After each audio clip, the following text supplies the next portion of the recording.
नमस्कार, मैं हूं आशीष त्रिपाठी आपके साथ और आप देख रहे हैं हमर छत्तीसगढ़। दुर्ग से इस वक्त की एक बड़ी खबर आपको बता दें, जहां पावर प्लांट में ब्लास्ट हो जाने से हड़कंप मच गया। दरअसल Raipur power plant steel plant company की भट्टी में ब्लास्ट हो गया था।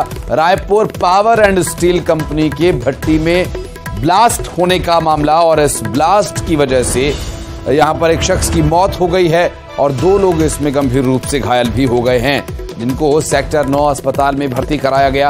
अंजोरा पुलिस चौकी क्षेत्र का यह पूरा मामला बताया जा रहा है और भट्टी में ब्लास्ट हो जाने के बाद की स्थिति क्या है, इस पर और डिटेल्स आप तक आगे पहुंचाएंगे। आपको बता दें कि अब तक इस हादसे में एक शख्स की जान जा चुकी है, 2 लोगों को दर्दनाक तरीके से चोट आई है और गंभीर रूप से घायल हालत में उन्हें अस्पताल में भर्ती कराया गया। दरअसल सेक्टर 9 के अस्पताल में इन्हें इलाज के लिए ले जाया गया है। अंजोरा पुलिस चौकी क्षेत्र का यह पूरा मामला, जहां पर ब्लास्ट होने के चलते एक शख्स की जान चली गई। बात करेंगे हमारे सहयोगी मिथिलेश ठाकुर, इस वक्त हमारे साथ जुड़ गए हैं। मिथिलेश, अभी क्या जानकारी मिल पा रही है, कैसे ये ब्लास्ट हुआ, क्या कुछ कारण अभी पता चल पाया इस पूरे मामले को लेकर?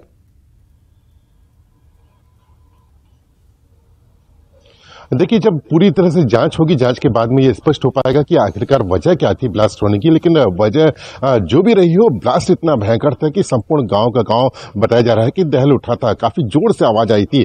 इस पूरी घटना में जो है, एक जो वहां पे काम कर रहा था मजदूर, उसकी मौत हो गई है, वहीं 2 अन्य घायल हो गए हैं। इन दोनों का इलाज जो है वो बताया जा रहा है कि सेक्टर 9 अस्पताल में ले जाया गया था, काफी गंभीर स्थिति में थे, उनका वहां इलाज चल रहा है। तो दूसरी ओर इस तरह से जो घटना होने के बाद में एक कई सवाल भी खड़े होते हैं, क्योंकि जो जिस तरह से ब्लास्ट हुआ वो किन कारणों से हुआ, क्या उसमें पहले से कोई खामी थी, यदि खामी थी तो क्यों दूर नहीं किया गया, ऐसे तमाम सवाल हैं जिनका जवाब लेना बाकी होगा। तो फिलहाल प्राथमिक तौर पर यह है कि जो घायलों को उचित इलाज मिल पाए और उसके बाद में पुलिस ये छानबीन करेगी कि आखिरकार वजह क्या थी घटना की, जो इतना बड़ा ब्लास्ट यहां पर हुआ है। तो फिलहाल पूरे मामले में जांच की जा रही है, जांच के बाद में बहुत कुछ स्पष्ट हो पाएगा। जी, आप रहिएगा मिथिलेश हमारे साथ, कुछ और खबरों पर आपसे डिटेल लेंगे।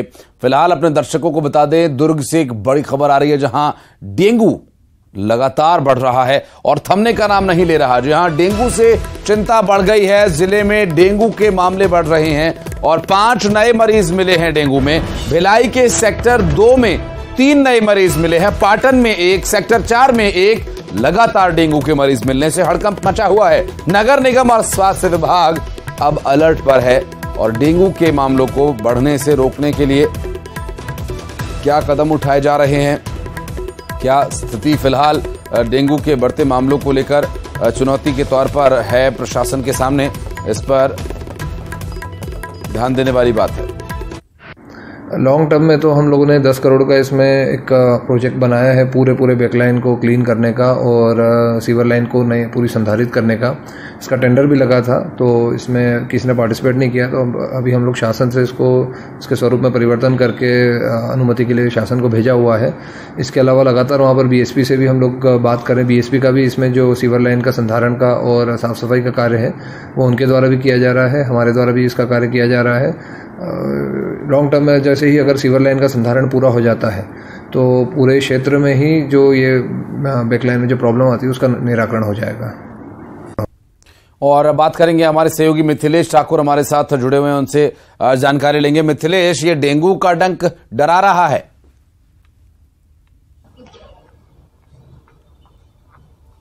बिल्कुल, डेंगू लगातार बढ़ता जा रहा है। भिलाई में लगातार इसके मरीज सामने आ रहे हैं। आज 5 मरीज सामने आए हैं, जिसमें अलग अलग क्षेत्रों के हैं, लेकिन 3 जो है वो जो हॉट स्पॉट बना हुआ है भिलाई का सेक्टर 2 का क्षेत्र है, जहां पर से 3 मरीज मिले हैं। इसके अलावा सेक्टर 4 का 1 मरीज है और 1 पाटन का है। तो इस तरह से आज 5 मरीज मिले हैं। यदि कुल संख्या बात किया जाए डेंगू के प्रभावितों की तो करीब 23 से अधिक पहुंच गई है। तो लगातार डेंगू का डंक जो है लोगों को डरा रहा है। नगर निगम और स्वास्थ्य विभाग का कहना है कि लगातार प्रयास किए जा रहे हैं, दवाइयों का छिड़काव किया जा रहा है, लोगों को जागरूक किया जा रहा है, कूलरों में जो पानी भरा हुआ है उनको खाली करवाया जा रहा है। जिसके साथ ही जहां जहां भी गड्ढे हैं वहां पर जो पानी का भराव लंबे समय से है उनको खाली करवाया जा रहा है। लेकिन सबसे बड़ी चुनौती ये है कि जिस तरह से अभी लगातार बारिश हो रही थी, यदि स्वास्थ्य विभाग कोई प्रयास करता भी था तो वो पानी के बहाव में बह जाता था।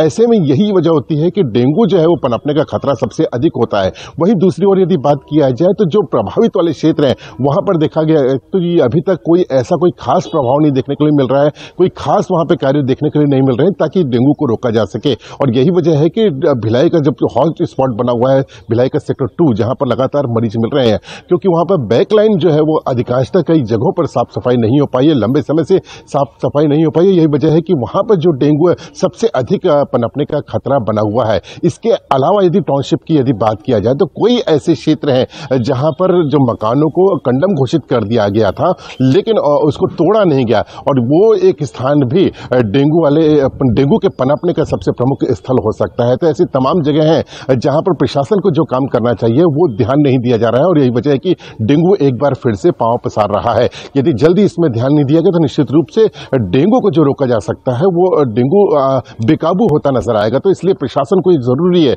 कि जल्द से जल्द इसमें ध्यान दिया जाए और काफी जो बारीकी से यहाँ पर छानबीन की जाए ताकि डेंगू को रोका जा सके। जी, बहुत शुक्रिया आपका इस जानकारी के लिए। और रायपुर से बड़ी खबर आपको बता दें, आज जेल भरो आंदोलन करेंगे अनियमित कर्मचारी। नियमितीकरण की 4 सूत्री मांगों को लेकर यह प्रदर्शन होगा। अनियमित कर्मचारियों को लेकर ये संगठनों का समर्थन भी हासिल कर चुके हैं, और ऐसे में अनियमित कर्मचारियों को विभिन्न संगठनों से जो समर्थन मिल रहा है, इस समर्थन के चलते अब जेल भरो आंदोलन बड़ा हो सकता है। जाहिर है ममता हमारी सहयोगी इस वक्त फोनलाइन पर हमारे साथ हैं। ममता, क्या डिटेल्स मिल पा रही हैं? अब जेल भरने की तैयारी में है संगठन? देखिए, नियमितीकरण की मांग को लेकर लगातार अनियमित कर्मचारी प्रदर्शन कर रहे हैं, और इसी मांग को लेकर जो है पिछले दिनों बात बनी थी, लेकिन एक संगठन जो है फिर से हड़ताल पर आमदा है, और यही वजह है कि अब जेल भरो आंदोलन जो करने वाले हैं आज से, और उन्होंने चेतावनी दी है कि अगर शासन उनकी बात नहीं मानती है तो फिर ये आंदोलन जो है वो जारी रहेगा। अब देखना यह है कि शासन प्रशासन के बीच में और आंदोलनरत जो कर्मचारी हैं उनके बीच में किस तरह की बातचीत हो पाती है।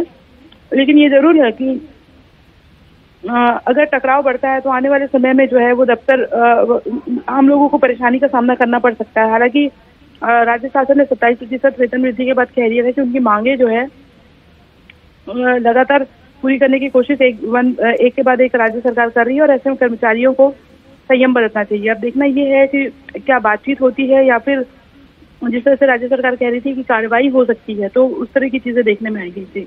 ठीक है, आप रहिएगा ममता हमारे साथ, और कुछ खबरों पर डिटेल्स आपसे लेंगे। इस बीच रायपुर से एक और बड़ी खबर अपने दर्शकों को बता दें, सभी मेडिकल कॉलेज के नर्सिंग स्टाफ हड़ताल करेंगे। 4 सूत्रीय मांगों को लेकर हर दिन 2 घंटे हड़ताल होगी।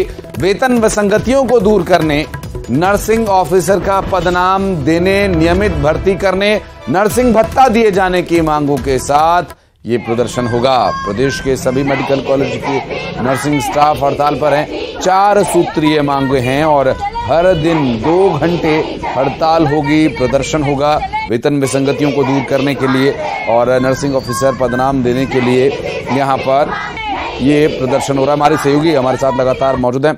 अभी क्या प्रदर्शन की तैयारी है और स्टाफ की जो मांगे हैं उनको लेकर क्या कोई सहमति बनने की संभावनाएं नजर आ रही है? देखिए, कल जूनियर डॉक्टर्स की हड़ताल पर जो है राज्य शासन ने उनकी बात को माना था, और उसके बाद उन्होंने अपनी हड़ताल स्थगित की थी। हालांकि कुछ मांगे उनका कहना था कि अभी बची नहीं है।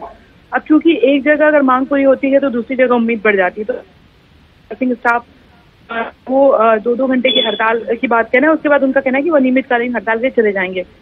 जाहिर तौर पे जो मेडिकल कॉलेज हॉस्पिटल्स हैं वहाँ पर नर्सेस की संख्या वैसे भी कम है, और जो नॉर्मली निजी अस्पताल होते हैं वहाँ पर 6 मरीज के पीछे 1 नर्सेस होती हैं। यहाँ पर अगर बात करें तो 75-80 मरीजों के पीछे 1 नर्स होती है। तो उनका कहना है कि हमारा काम तो ज्यादा होता ही है, साथ ही हमारा डेजिग्नेशन भी जो है उसे नहीं दिया गया है। तो दोनों ही मांगे उनकी कि वेतन उनका बढ़ाया जाए महंगाई के अनुसार, और दूसरी बात यह है कि प्रॉपर जो है वो डेजिग्नेशन भी दिया जाए। पिछले दिनों भी पहले भी उन्होंने हड़ताल की थी, फिर आश्वासन के बाद हड़ताल वापस ले ली थी।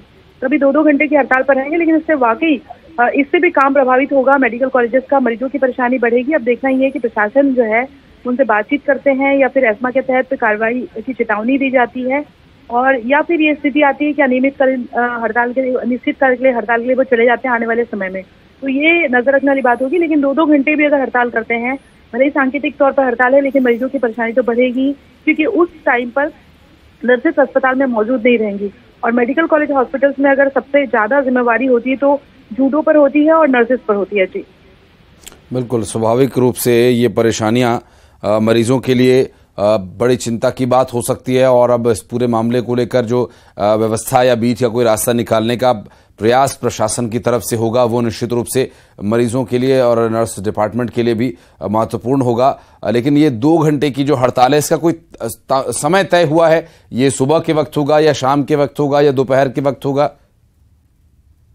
बिल्कुल, देखिए उनका कहना है कि 12 बजे के बाद वो हड़ताल करेंगे और जाहिर तौर पर जिनके जिनके शिफ्ट रहती है उसके बाद में जो है कई लोगों का ये कहना है कि शिफ्ट के बाद में उस हड़ताल में शामिल होंगे। तो ये लेकिन किसी भी नर्सेज की ड्यूटी होती है एक तरह से कहीं क्या है कि पूरे समय ड्यूटी वाली स्थिति होती है।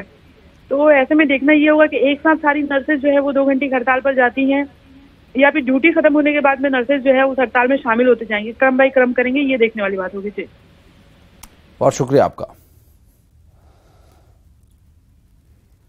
और दुर्ग से बड़ी खबर आपको बता दें, गृह मंत्री ताम्रध्वज साहू के वाहन पर पत्थर मारने के मामले में पुलिस की सफाई सामने आई। दरअसल एसपी शलभ सिन्हा ने इस पूरी घटना को लेकर जानकारी दी। उन्होंने बताया कि एक नाबालिग ने पत्थर मारा था और गृह मंत्री ताम्रध्वज साहू के समझाइश देकर छोड़ देने के निर्देश के बाद उसे छोड़ दिया गया। दरअसल नाबालिग ने कांच इसलिए तोड़ा था क्योंकि जब वो काफिला निकल रहा था, वो गाड़ी उनकी वहां से निकल रही थी, तो उस गाड़ी के टायर के नीचे आकर एक पत्थर छिटक कर उसके पिता को लगा, जिस बात से वो आक्रोशित हो गया, क्षुब्ध हो गया और इस बात से गुस्सा कर उसने गाड़ी के कांच पर हाथ मारा। उसके हाथ में लगे कड़े से कांच टूट गया या पत्थर मारा, कुछ इसी तरह की बात। और सफाई अभी तक दी जा रही। पुलिस की तरफ से गृहमंत्री के निर्देश पर नाबालिग को समझाइश देकर छोड़ दिया गया है।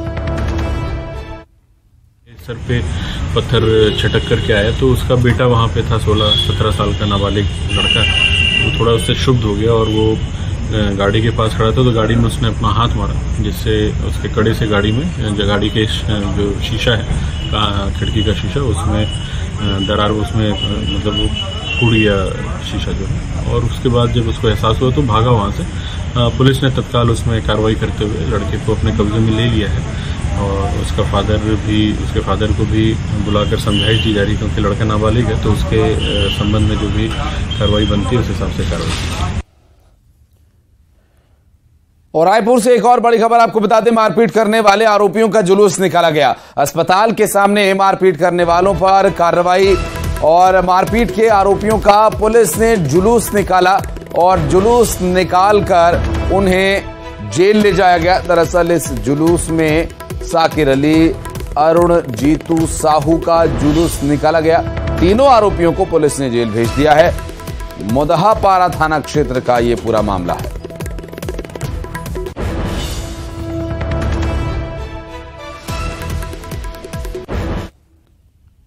और सीआईएसएफ के आईजी पर भतीजी को बंधक बनाकर रखने का आरोप है। पटना बिहार से आई महिला विकास टीम ने युवती को रेस्क्यू किया। उतई पुलिस की मदद से आईजी के घर से युवती को छुड़ाया गया। दरअसल सीआईएसएफ के आईजी पर भतीजी को बंधक बनाकर रखने का आरोप है और युवती ने पत्र लिखकर पटना में अपनी मौसी को मदद की गुहार लगाई थी। पुलिस ने सखी सेंटर में बयान के बाद युवती को उसकी मौसी को सौंप दिया है। उतई थाना क्षेत्र का यह पूरा मामला, जहां पर सीआईएसएफ के आईजी पर कार्रवाई क्या होगी अब देखने का विषय होगा। फिलहाल आरोप यह है कि भतीजी को बंधक बनाकर इसने रखा हुआ था और इस पूरे मामले में कार्रवाई की जा रही है। विकास विभाग से संपर्क करके सखी सेंटर के जो कर्मचारी हैं उनके साथ में उनकी मौसी को कॉम्प्लेक्स सीएसएफ कॉम्प्लेक्स में भेजा गया, जहाँ पे उन्होंने 22 वर्षीय जो युवती है उनसे बातचीत करके स्टेटमेंट लिया है। युवती ने इच्छा जाहिर की है कि भी काफ़ी दिनों से वो यहाँ पे रह रही हैं और अब वो बिहार पटना अपने घर अपने मामा जी के घर जाना चाहती हैं। तो उनके बयान के बाद जो भी आवश्यक कार्रवाई है वो सखी वन स्टॉप सेंटर में किया गया है और वो कल वापस बिहार चली जाएगी। और गरियाबंद से बड़ी खबर आपको बता दें, तेंदुए का आतंक जारी है। मवेशियों का ये शिकार कर रहा है। सर्किट हाउस और पांडुका थाना के बाद अब ये गांव में देखा गया। तेंदुए के हमले से एक मवेशी की मौत भी हो गई और कई घायल बताए जा रहे हैं। दरअसल ये तस्वीरें जो आप देख रहे हैं, इस तस्वीर में इस घेरे के अंदर घूम रहा जो जानवर नजर आ रहा है वो तेंदुआ है। दरअसल ग्रामीणों में इस बात को लेकर दहशत है। पांडुका क्षेत्र के मुरमुरा गांव का ये पूरा मामला है। दो अलग अलग तस्वीरें आपको हम दिखा रहे हैं जहां पर तेंदुआ लाल घेरे में दिखाई दे रहा है और इस तेंदुए की मूवमेंट से क्या स्थिति है फिलहाल, प्रशासन इस पर क्या कार्रवाई कर रहा है, बात करेंगे इस बारे में। शेख इमरान हमारे सहयोगी इस वक्त हमारे साथ मौजूद हैं और उनके पास चलते हैं। शेख, अभी की बात करें तो तेंदुआ कहां है, क्या उसकी मूवमेंट है, कैसे उसे टैकल किया जा रहा है, क्या निगरानी रखी जा रही है?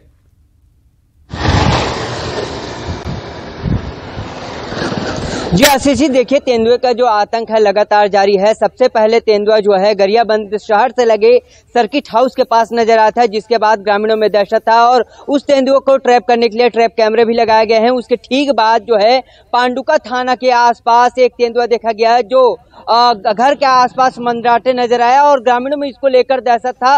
और ठीक अभी पता चला है कि पांडुका क्षेत्र के ही मुरमुरा एक गांव है जहां तेंदुआ जो है मवेशियों पर हमला कर दिया है, जिससे एक मवेशी की मौत हो गई है, वहीं कई मवेशी घायल हो गए हैं और तेंदुए के आतंक से लगातार ग्रामीण दहशत में है। वन विभाग पूरी तरह से अलर्ट मोड पर है और ये माना जा रहा है कि गरियाबंद में एक तेंदुआ मौजूद है, पांडुका क्षेत्र में एक तेंदुआ मौजूद है और मुरमुरा में एक तेंदुआ मौजूद है और रहशी इलाके में ये घूम रहा है और कहीं न कहीं ग्रामीणों में ये दहशत बना हुआ है। लेकिन तेंदुआ जो है अचानक गांव में आ जाने से जो बच्चे हैं वो भी डर जा रहे हैं और चूंकि सुबह सुबह स्कूल का वक्त होता है, इस दौरान तेंदुआ देखने की भी खबर जो है बच्चों ने बताई है, तो ये डर भी बना हुआ है। और हमने इसको लेकर गरियाबंद के डीएफओ से भी चर्चा की। उन्होंने न्यूज़ 18 की खबर को प्रमुखता से संज्ञान में लेते हुए उन्होंने गरियाबंद के जो सर्किट हाउस वहां पर ट्रैप कैमरा तो लगाए हैं, लेकिन एक टीम जो है पांडुका के क्षेत्र में भेजा है और मुरमुरा में वन विभाग ने तमाम जो ग्रामीण है जो जंगल की ओर जाते हैं सुबह सुबह उन्हें सचेत कर दिया है कि जंगल की ओर ना जाए, क्योंकि एक तेंदुआ वहां पर मौजूद है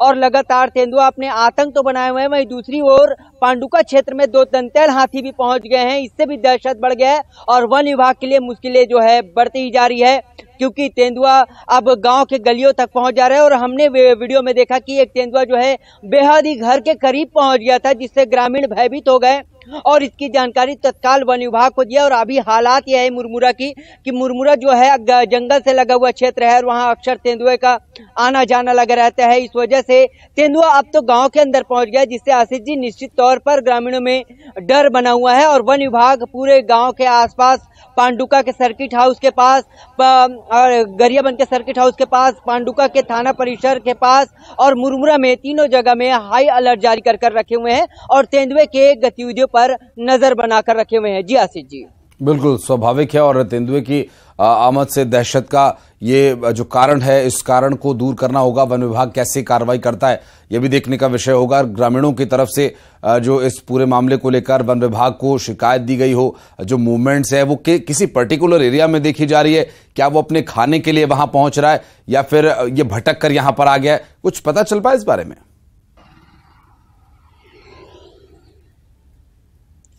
जी आशीष जी, जो तेंदुआ है वो अब नजर जैसे कि ये समझ में आ रहा है कि जैसे वो रहशी इलाके में पहुंच रहा है और शिकार कर रहा है, तो निश्चित तौर पर वो शिकार करने ही पहुंच रहा है। सर्किट हाउस के पास बताया गया कि कुछ लोग बकरी पाल कर रखे हैं और रात में तेंदुआ वहां पहुंच जाता है और सुबह होते होते वो जंगल की ओर चले जाते हैं, तो वहां भी शिकार के लिए पहुंचा था। पांडुका के पास तो एक कुत्ते का शिकार करते देखा गया है और एक मवेशियों को दौड़ाते हुए हम वीडियो में साफ तौर पर देखे कि कैसे वो एक मवेशी का शिकार करने वो दौड़ता है। और ठीक सुबह सुबह पता चला कि मुरमुरा में लगभग 3 से ज्यादा जो मवेशी है उस पर वो शिकार किया है, जिसमें से एक मवेशी की तो मौत हो गई और कुछ घायल हैं। और जाहिर तौर पर जो मवेशी है या बकरी है, इसका शिकार करने जंगल से तेंदुआ जो है गांव की ओर रुख कर रहा है और ये माना जा सकता है कि शिकार एक प्रमुख वजह है। सावधान रहने की आवश्यकता है इमरान। अभी चूंकि जिस तरह की तेंदुए की मूवमेंट है ये ग्रामीणों के लिए खतरनाक साबित हो सकती है। बहुत शुक्रिया आपका जानकारी देने के लिए। और गरियाबंद से इस बीच एक बड़ी खबर अपने दर्शकों को बता दें। पांडुका क्षेत्र में उत्पात मचा रहा है दंतैल हाथी। रात भर गांव में घुसकर उत्पात मचाया, फसलों को नुकसान पहुंचाया, ग्रामीणों में दहशत फैलाई। हाई अलर्ट जारी किया गया। 12 से ज्यादा गांवों में हाई अलर्ट जारी किया गया है। फिंगेश्वर क्षेत्र में हाथी पहुंच सकता है और यहां पर पांडुका क्षेत्र में हाथी की उत्पात से लोगों में दहशत है। पांडुका क्षेत्र में हाथी उत्पात मचा रहा है। रात भर गांव में घुसकर इसने उत्पात मचाया।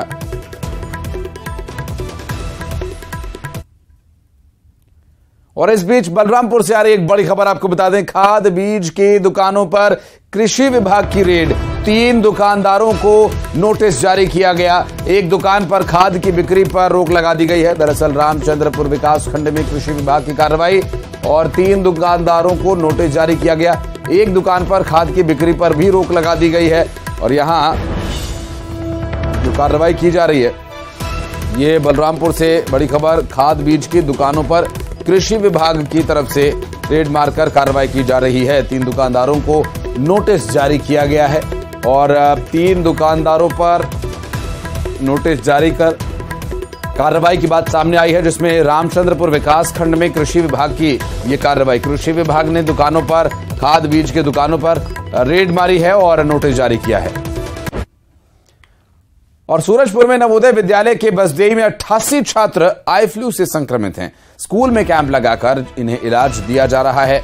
स्वास्थ्य विभाग स्कूलों में और छात्रावासों में जाकर कैंप लगाकर आई फ्लू से बचने के तरीके उन्हें बता रहे हैं और उन्हें इलाज दे रहे हैं। एहतियात कैसे बरतना, इसके बारे में उन्हें जागरूक किया जा रहा है। और महासमुंद में समाज के बहिष्कार का दंश झेल रही बेटियों ने अपने पिता की अर्थी को कंधा दिया। अंतिम संस्कार में सिर्फ 5 लोग शामिल हुए। मृतक की 2 बेटी, दामाद और बेटे ने मिलकर अपने पिता का अंतिम संस्कार किया। समाज का कोई भी व्यक्ति अंतिम संस्कार में शामिल नहीं हुआ। बागबहारा थाना क्षेत्र के ग्राम साडलबरी का यह पूरा मामला है। और यहां एक छोटे से ब्रेक के लिए रुक रहे हैं।